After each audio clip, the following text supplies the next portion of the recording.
राहुल शेवाळे यांचं स्वागत आहे आणि राहुल शेवाळे हे असं व्यक्तिमत्व आहे ज्याला मुंबईतली खडानखडा माहिती आहे. मुंबई महापालिकेमध्ये कारभार कसा चालतो कोळून प्यायलेलं नेतृत्व म्हणून राहुल शेवाळे यांची खासियत आहे. आपण त्यांच्याकडनं जाणून घेऊया. महापालिका निवडणुका सुरुवात झालेली आहे. एक मुद्दा आपण मगाशी चर्चा करताना तुम्ही उल्लेख केलात, कोस्टल रोडचा नेहमी उल्लेख येतो आणि कोस्टल रोडचं श्रेय कोणाचं याच्यावरनं सतत वाद होताना आपल्याला बघायला मिळतो. कोस्टल रोड नेमका बांधला कोणी? कोस्टल रोडचं जे प्लॅनिंग आहे ना ते 1970चं आहे. आपल्याला सर्वांना माहिती आहे की मुंबई महानगरपालिका प्रत्येक 20 वर्षांनी डेव्हलपमेंट प्लॅन बनवतं आणि डेव्हलपमेंट प्लॅनमध्ये मुंबईच्या इन्फ्रास्ट्रक्चर रिलेटेड सगळ्या गोष्टी त्यात अंतर्भूत असतात. त्यामुळे 1970लाच कोस्टल रोडचं त्यावेळी डेव्हलपमेंट प्लॅनमध्ये रिझर्वेशन केलं होतं आणि प्लॅनिंग केलं होतं. परंतु दुर्दैवाने कुठली राजकीय इच्छाशक्ती नसल्या कारणामुळे कोस्टल रोड झाला नाही. परंतु ज्यावेळी मी स्टँडिंग कमिटी चेअरमॅन होतो आणि सुबोध कुमार आयुक्त होते त्यावेळी त्यांनी मला सूचना केली होती की मुंबईत आता मेट्रोचं काम चालू होणार आहे. त्यामुळे मेट्रोचं जे सॉइल जी माती निघणार जे खोदकामामुळे ती माती एवढी असेल की एखादा मोठा डोंगर होईल एवढ्या प्रमाणातली ती माती असेल तर ती माती मुंबई बाहेर टाकणं हे योग्य ठरणार नाही.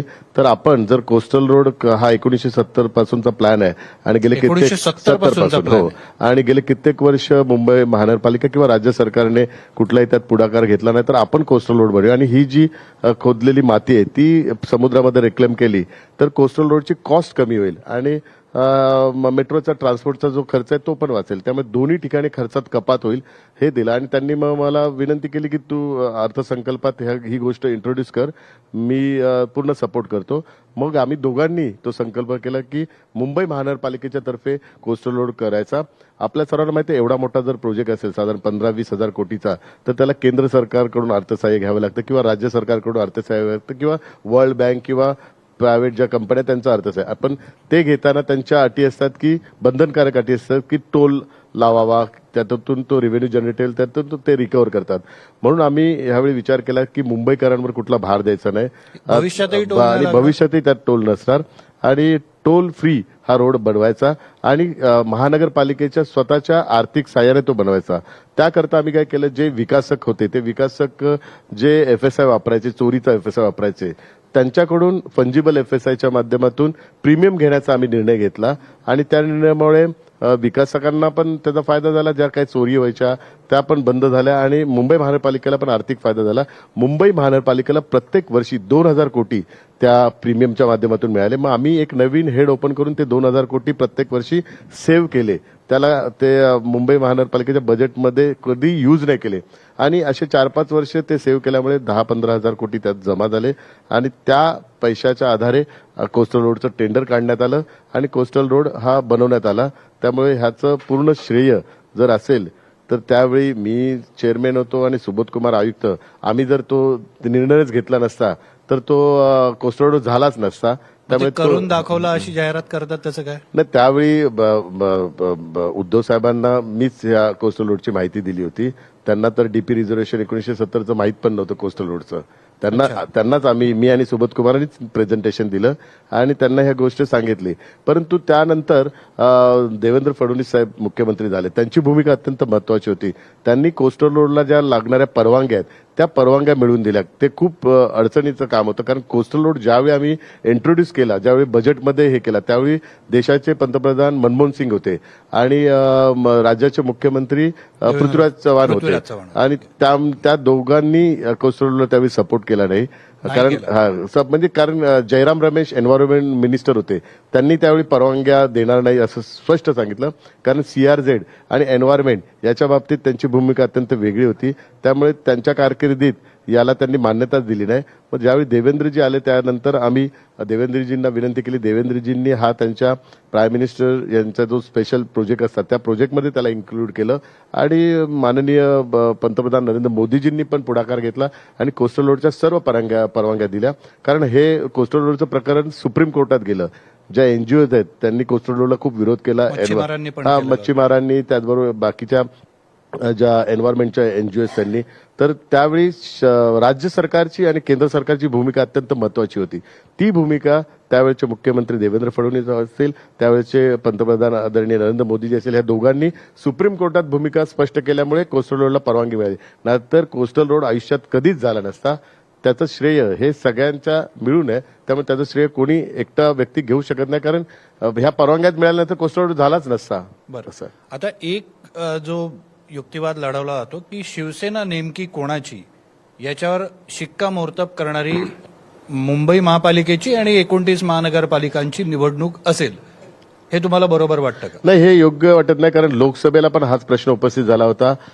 ज्यावेळी सुप्रीम कोर्टने आणि इलेक्शन कमिशनने निर्णय घेतला होता की शिवसेना आणि धनुष्यबाण हे माननीय मुख्य नेते एकनाथ शिंदे साहेबांच्या नेतृत्वाखाली असणार, कारण मूळ जी घटना आहे शिवसेना प्रमुख बाळासाहेब ठाकरेंची 1998ची आहे, त्या घटनेला अनुसरून आम्ही सर्व गोष्टींची पूर्तता केली, म्हणूनच इलेक्शन कमिशनने आम्हाला मान्यता दिली. माननीय उद्धव साहेबांनी त्या घटनेची पूर्तता नाही केली, त्यांनी खूप त्रुटी केल्या, चुका केल्या, म्हणून त्यांच्या हातातून तो पक्ष गेला, हे मूळ कारण आहे. त्यामुळे लोकसभेच्या निवडणुकीनंतर, कारण आम्ही सुप्रीम कोर्टात जिंकलो होतो, इलेक्शन कमिशनकडे जिंकलो होतो, पण जनतेच्या दरबारात जिंकलो होतो. मग लोकसभेच्या वेळी निवडणुकीत आम्हाला लोकांनी मतदान केलं, आमचे 7 खासदार निवडून आले. नंतर पुन्हा एकदा आम्हाला सांगितलं की जनतेच्या दारी जे काय ह्याचा फैसला होईल, त्यावेळी उद्धव साहेब पण बोलले, जे काही उभाटातर्फे आमच्यावर आरोप करायचे, मग आम्ही बोललो जनतेच्या दारी निर्णय होईल. विधानसभेला माहिती आहे भरघोस मतांनी जनतेने आपल्याला निवडून दिलेलं आहे.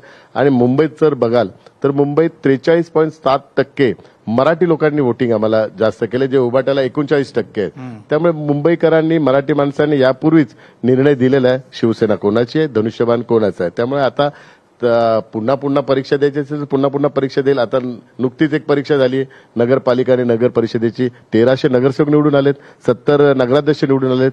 अजून काय सांगायचं की शिवसेना कोणाची? लोकांनी आता सांगून दाखवून दिलेलं आहे. 2 ठाकरे बंधू एकत्र आले, त्याच्यामुळे काय फरक पडेल मुंबईमध्ये? नाही, बघा, 2 बंधू एकत्र आले, 2 कुटुंब एकत्र आले, 2 पक्ष एकत्र आले नाही, कारण 2 पक्षांची नाही आले, कारण 2 पक्षांची विचारसरणी वेगळी आहे, 2 पक्षाचा अगोदरचा अजेंडा वेगळा आहे. आणि आता ह्या निवडणुकीत दिसून येईल की 2 पक्ष एकत्र आलेत का, 2 पक्षांचे वोट ट्रान्सफर झाले का. परंतु आता ग्राउंड फील्डवर दिसतंय की 2 पक्षांचे वोट हे ट्रान्सफर होणार नाही. याचं मूळ कारण आपण बघाल तर उबाटाचा जो वोटर्स आहेत, मतदार आहे, तो आता चेंज झालेला आहे. पूर्वी वंदनीय हिंदू सम्राट शिवसेना प्रमुख बाळासाहेब ठाकरे यांच्या विचारांवर ज्यावेळी होतं शिवसेना पक्ष, त्यावेळी पूर्ण हिंदुत्वाचे आणि हे सर्व वोटिंग व्हायचे. आपण बघाल लोकसभेला, विधानसभेला केवळ मुस्लिम लोक त्यांना आता जास्तीत जास्त वोटिंग करत आहेत. आणि राजसाहेबांची भूमिका नेहमी मुस्लिम विरोधी होती. जी भूमिका ती मुस्लिम बांधवांना माहिती आहे की नेहमी भोंग्याचा विषय असेल, कित्येक विषय राजसाहेबांनी घेतलेले आहेत. त्यामुळे दोन्ही जर भूमिका असेल तर निवडणुकीनंतर हे एकत्र राहतील? नाही राहणार, पक्षच राहणार नाही. आपण बघा, कोणाचा पक्ष नाही राहणार. आता दोन्ही पक्षाची अशीच हालत चालू आहे. पहिला जो पक्ष आहे उबाटा, त्याच्या तर सुटून आम्ही चाललेलो, सगळेजण आमदार खासदार तर सगळे गेलेले आहेत. बाकीचे जे कार्यकर्ते ते पण आता येत चालले आहेत. मनसेच्या बाबतीत बोलायचं, संतोष धुरींनी भाजपामध्ये प्रवेश केला, राजा चौगुलेंनी शिवसेनेत प्रवेश घेतलाय.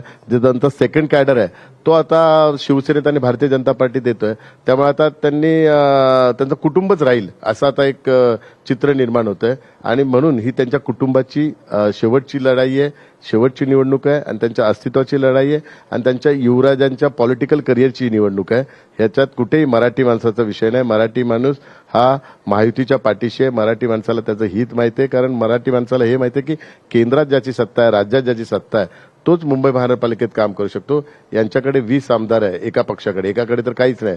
एका पक्षाकडे 8 खासदार आहेत, एका पक्षाकडे ते पण नाहीत. त्यामुळे ज्याच्याकडे काही नाहीये, ज्याच्याकडे बहुमत नाही, ज्याच्याकडे सत्ता नाही, त्या पाठीशी उभं राहून काय फायदा आहे, हे लोकांना कळून चुकलेलं आहे. लोक आता प्रॅक्टिकल आहे, लोकांना विकास हवा आहे, लोकांना ही धर्माची राजनीती नाही पाहिजे, लोकांना कुठल्या भावनिक आव्हानाला बळी पडायचं नाहीये. लोकांनी जाऊन बघितलेलं आहे. एक उदाहरण सांगतो, त्यांची मुलाखत घेतली महेश मांजरेकर. महेश मांजरेकरने प्रश्न विचारताना सांगितलं की मुंबईत राहायला मला लाज वाटते. समोर कोण बसलेत, 25 वर्ष ज्यांनी मुंबईत राज्य केलं तेच त्यांच्या समोरच बोलतात की मुंबईत राहायला मला लाज वाटते. म्हणजे त्यांच्या 25 वर्षाच्या कामाचा लेखाजोखा महेश मांजरेकरांनी प्रश्न विचारताच केलेला. त्यांना कळलंच नाही की आपलीच लाज काढतायत हे आणि आपल्याच कारकिर्दीबद्दल हे बोलतायत. तर आश्चर्य वाटलं. दोन्ही महान व्यक्ती, दोन्ही पक्षाचे प्रमुख बसलेत, त्यांची हिंमत कशी झाली की हे शिवाजी पार्कला राहतात महेश मांजरेकर, त्यांना काय शिवाजी पार्कात राहायला लाज वाटते? आम्हाला तर अभिमान आहे शिवाजी पार्कचा. आणि अशा गोष्टी या दोघांनी खपून तरी कशा घेतल्या? ओके, शेवटचा प्रश्न मग थांबूया. मराठी अस्मितेचा नेहमी विषय येतो. तुम्ही मराठीचे मारक आहात का कैवारी आहात? ते म्हणतात की आम्ही मराठी अस्मिता जपणारे आहोत. महायुती कोण आहे? नाही, आम्ही मराठीचे सेवक आहोत. आम्ही मराठीचे कैवारी पण नाही, मारक पण नाही. आम्ही मराठीचे सेवक आहे आणि मराठीची सेवा करणार, आयुष्यभर करणार, आयुष्याच्या शेवटच्या श्वासापर्यंत करणार. आपण बघाल त्यांचा जो वचननामा आहे, त्यांनी मराठी शब्द लिहिण्याचा टाळला एका विशिष्ट समाजाच्या, एक विशिष्ट धर्माला आकर्षित करण्याकरता, कारण त्यांची मतं मिळणार नाही म्हणून घाबरून तो शब्द टाळला. त्यांनी हिंदू हृदय सम्राट शिवसेना प्रमुख बाळासाहेब ठाकरे ते लिहिण्याचं पण टाळलं. त्यांनी त्यांच्या वचननाम्यात लिहिलंय स्वर्गीय बाळासाहेब, आणि त्यांनी त्यांच्या वचननाम्यात लिहिलंय मुंबईकर मुंबईकर. त्यांनी मराठी माणूस लिहिलंच नाही. आणि हा प्रश्न मनसेच्या प्रमुखांना पत्रकारांनी विचारला तर ते बोलले की इलेक्शन कमिशनमुळे आम्ही नाही टाकला. इलेक्शन कमिशनचे असले कुठले नियम नाही, कायदा नाही. तुम्ही वचननाम्यात मराठीचा उल्लेख अभिमानाने करू शकता. आज आपण वचननामा आमचा बघा, मराठीचा आम्ही अभिमानाने उल्लेख केलाय. मराठी माणसाकरता गृहनिर्माण धोरण, मराठी उद्योगाकरता, मराठी परिवाराकरता, मराठी भाषेकरता. आणि वंदनीय हिंदू हृदय सम्राट शिवसेना प्रमुख बाळासाहेब ठाकरे यांचं जन्मशताब्दी वर्ष आहे, 23 जानेवारीपासून चालू होते. त्या जन्मशताब्दी वर्षानिमित्त मराठी माणसाकरता, हे बोलतात ना मराठी माणसाचा टक्का 21% झालाय, तर मराठी माणसाचा टक्का 50% करण्याकरता एक ऍक्शन प्लॅन आम्ही जाहीर केलाय. 5 वर्षाचा ऍक्शन प्लॅन आहे, मास्टर प्लॅन आहे, कृती आराखडा, आणि त्याकरता एक विशेष समिती गठीत करणार आणि विशेष स्पेशल बजेट पण आम्ही देणार आहे. ह्यांनी अजूनपर्यंत यांना माहित नाही की आपल्या शिवसेना प्रमुखांचं हे 100वे वर्ष, अजूनपर्यंत त्याचा उल्लेख पण नाही केला. वचननाम्यात जाऊन ते तोंडातून पण बोललेले नाहीत. त्यामुळे ह्यांचं हिंदुत्व आणि मराठीचं प्रेम हे आता लोकांना कळून चुकलंय. त्यांनी त्यांच्या वचननाम्यातूनच ते दाखवून दिलेलं आहे. त्यांचं जो वचननामा आहे त्यात शिवसेना प्रमुखांचा फक्त फोटो आहे, पण त्यात आत्मा नाही. आत्मा आजचा आमचा जो वचननामा आहे त्याच्यात आपल्याला दिसून येतो, हिंदुत्वाचा आणि मराठी माणसाचा. धन्यवाद राहुलजी, तुम्ही आलात. तुमच्या पक्षाला या सगळ्या महापालिका निवडणुकांसाठी खूप खूप शुभेच्छा. इथेच थांबूया. तुम्ही पाहता NDTV मराठी. थँक्यू.